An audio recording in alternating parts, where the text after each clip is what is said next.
铜管焊接，在焊接的时候呢，首先要做一个对接口，一般都是可以做一个喇叭口，也可以做一个背胸口。当然，背胸口更好一点。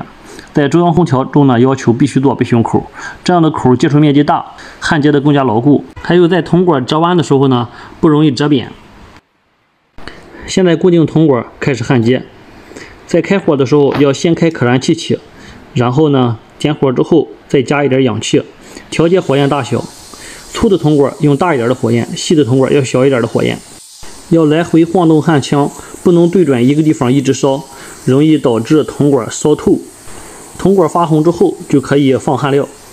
正焊的时候呢，可以在火焰对面放焊料，这样然后通过温度，这个焊料就流到了对面。我们看一下焊接的效果。要求焊完之后呢，表面是光滑饱满的，没有沙眼，这样不会漏浮。在焊接的时候呢，有的地方比较狭窄，所以说呢，我们一定要做好防护，防止破坏用户的地板、地面、墙面等等这些地方。我平时用的就是这个防火棉，它耐高温、防火、防烧，并且不刺激皮肤，非常的舒服。需要的可以去看看啊。